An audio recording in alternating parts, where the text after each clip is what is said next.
Hello everyone, नमस्कार। मैं कृष्णा और आप देख रहे हैं हिंदी मेडिकल क्लासेज।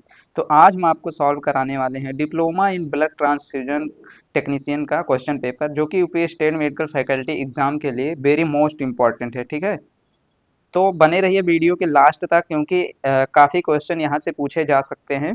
ठीक है, चलिए सबसे पहले मैं पेपर पैटर्न की बात कर लेता हूँ। ये diploma in blood transfusion technician का सेकंड पेपर है। ठीक, सब्जेक्ट की बात करें तो इसमें आपसे पूछा जाता है haematological system and equipments use in blood bank. ठीक है, ब्लड बैंक में क्या क्या इक्विपमेंट यूज होते हैं।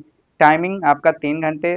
टोटल जो मार्क्स होते हैं 75 नंबर का। ठीक, चलिए सेक्शन ये का हम क्वेश्चन नंबर 1 सॉल्व करते हैं। ठीक है, पहला क्वेश्चन है intravenous solution are approved to transfuse red blood cells to dissolve how many grams पर डेसीलीटर। ठीक है, यानी कि अंतःशिरा घोलों को कितने ग्राम पर डेसीलीटर तक आरबीसी घोलने के लिए अनुमोदित किया जाता है। ऑप्शन नंबर ये है 8, ऑप्शन नंबर बी है 10, ऑप्शन नंबर सी है 12, ऑप्शन नंबर डी है 18। ठीक है, तो इसका जो राइट आंसर हो जाएगा वो option number C is correct हो जाएगा। ठीक है, 12 ग्राम पर डेसीलीटर। ठीक है, यानी कि कंसंट्रेशन इतनी होनी चाहिए कि उसमें 12 ग्राम पर डेसीलीटर तक हीमोग्लोबिन सेफ्टी डिजॉल्व हो सके। अगर इससे ज़्यादा होने पर आरबीसी में क्लम्पिंग या हीमोलिसिस का रिस्क बढ़ जाता है, तो इसीलिए कितना होना चाहिए, 12 ग्राम पर डेसीलीटर। ठीक है, अगला क्वेश्चन देखते हैं। दूसरा क्वेश्चन है in blood bank equipments on which of the following supervision in mandatory respect, यानी कि ब्लड बैंक उपकरणों में निम्नलिखित में से किस पर अनिवार्य निगरानी होनी चाहिए। ऑप्शन नंबर ये है ब्लड बैंक रेफ्रिजरेटर, बी है प्लेटलेट इंक्यूबेटर विथ एजिटेटर, सी है डीप फ्रीजर एंड डी है ब्लड कलेक्शन मॉनिटर। ठीक है, तो इसका जो राइट आंसर हो जाएगा वो हो जाएगा option number C is correct, deep freezer. Blood bank में वैसे हर इक्विपमेंट पे प्रॉपर कैलिब्रेशन एंड मॉनिटरिंग जरूरी है, लेकिन खासकर रेफ्रिजरेटर पर। ठीक है, एंड इसमें जो option number C deep freezer इसलिए हो जाएगा क्योंकि इस पे हमें अनिवार्य निगरानी होनी चाहिए।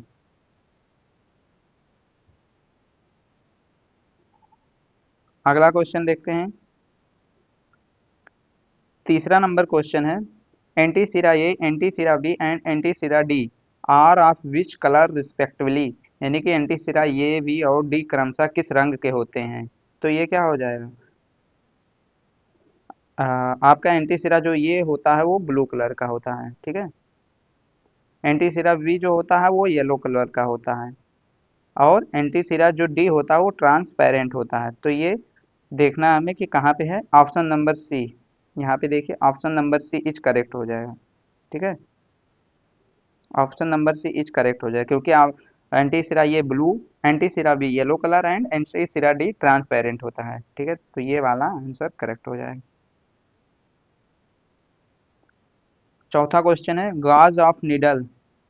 Gauge of needle use in blood bags, blood bag में प्रयुक्त सुई का गेज क्या है। ऑप्शन नंबर ये है 14 gauge, 16 gauge, 18 gauge and 20 gauge. तो चौथा का क्या हो जाएगा, option number B is correct हो जाएगा क्योंकि ब्लड बैग में जो सुई यूज की जाती है वो 16 गेज की होती है, क्योंकि वो बिग बोर की जो नीडल होती है उसको यूज करने से ब्लड जल्दी एंड स्मूथली कलेक्ट होता है। इससे हेमोलिसिस रिस्क कम होता है एंड डोनर को भी डिस्कम्फर्ट नहीं होता है।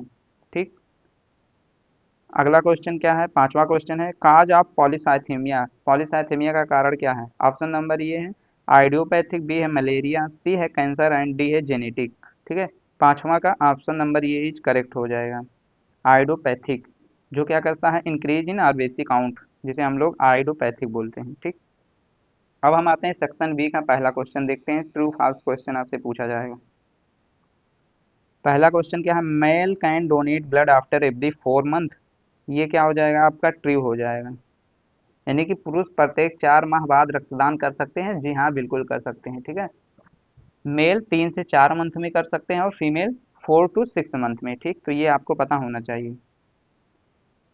दूसरा क्वेश्चन क्या है, Bombay blood group initially seems like वो ब्लड ग्रुप, ये भी आपका ट्रू हो जाएगा, ट्रू हो जाएगा। ठीक, यानी कि बॉम्बे ब्लड ग्रुप शुरू में वो ब्लड ग्रुप जैसा प्रतीत होता है, तो हाँ ये करेक्ट हो जाएगा क्योंकि बॉम्बे ब्लड ग्रुप में आरबीसी पर ये एंड बी एंटीजन एब्सेंट रहते हैं एंड साथ में एच एंटीजन भी एब्सेंट रहते हैं, इसीलिए आपको ऐसा दिखता है।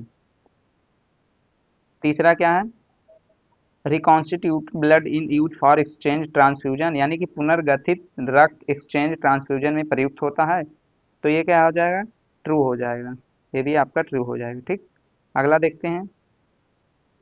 चौथा क्वेश्चन है, laminar air flow is use to prevent airborne contamination, यानी लेमिनार एयर फ्लो का प्रयोग वायु जनित संक्रमण रोकने के लिए किया जाता है। ये भी आपका ट्रू हो जाएगा। ठीक, ये हमने पहले भी पढ़ा के रखा है।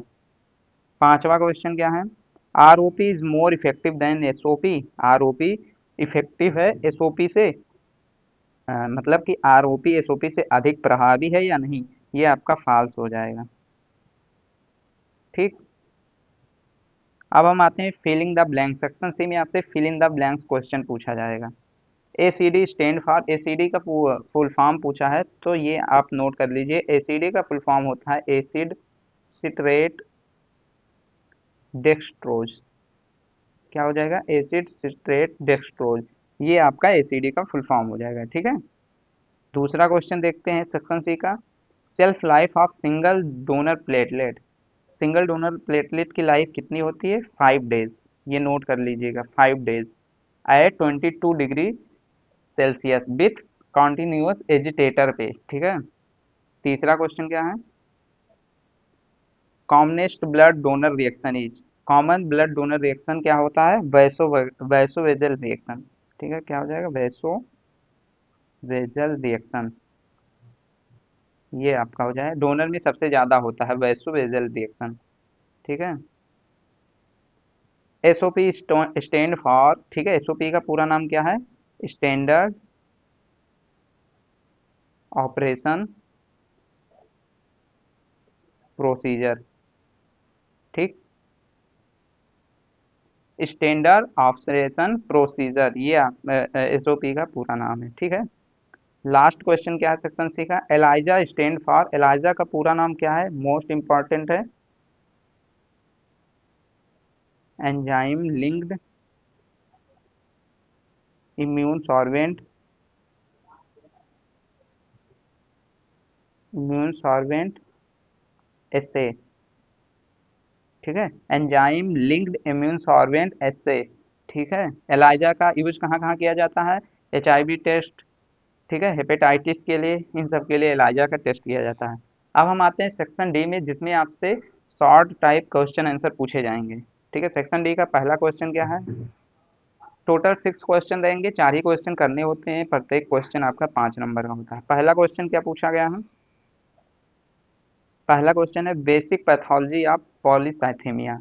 ठीक है, पॉलीसाइथेमिया में क्या होता है, आरबीसी इंक्रीज हो जाता है। ठीक है, तो पहला आपका क्या है, प्राइमरी पॉलीसाइथेमिया। ठीक है, प्राइमरी में क्या होता है, bone marrow disorder, bone marrow disorder मतलब कि uncontrolled RBC production. Primary polycythaemia में क्या होता है, बोन मैरो डिसऑर्डर होता है जिसमें अनकंट्रोल्ड आरबीसी का प्रोडक्शन होता है। ठीक है, सेकेंडरी पॉलीसाइथेमिया में क्या होता है, ड्यू टू इरिथ्रोपोइटिन, इसके एग्जाम्पल क्या है, क्रोनिक हाइपोक्सिया में सेकेंडरी पॉलीसाइथेमिया होता है। ठीक है, यानी कि आरबीसी बढ़ने से ब्लड विस्कोस हो जाता है। ठीक है, जिससे सर्कुलेशन स्लो होता है, तो थ्रोम्बोसिस का रिस्क बढ़ जाता है।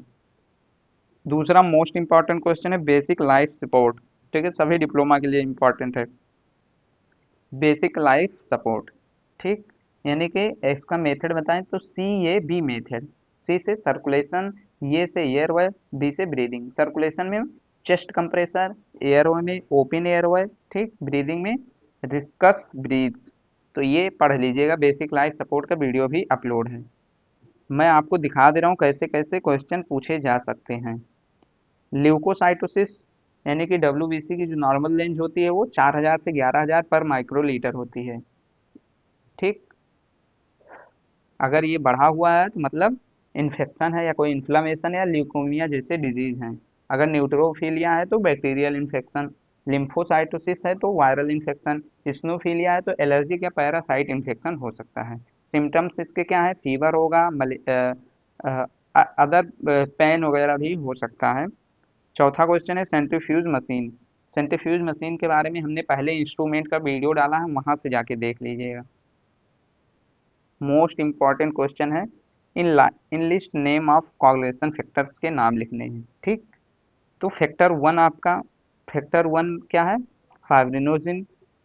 फैक्टर टू में प्रोथ्रोम्बिन। फैक्टर थ्री में क्या है, फैक्टर थ्री आपका है टिश्यू फैक्टर। एंड फोर में कैल्शियम। फाइव में लेवल फैक्टर। सिक्स में स्टेबल फैक्टर। सेवन में एंटी हीमोफिलिक फैक्टर ये। ठीक, फैक्टर एट में क्या है, एंटी हीमोफिलिक फैक्टर बी। ठीक, एंड एंटी ये आठ हो गया। नवा में क्या है, पूरा ब्लैंक होता है, यानी कि हीमोफिलिक फैक्टर बी। दसवां में क्या होगा, अ, दो फैक्टर शायद याद नहीं है तो उसको देख लीजिएगा, ये जरूर पढ़ लेना, इंपॉर्टेंट है। ठीक है,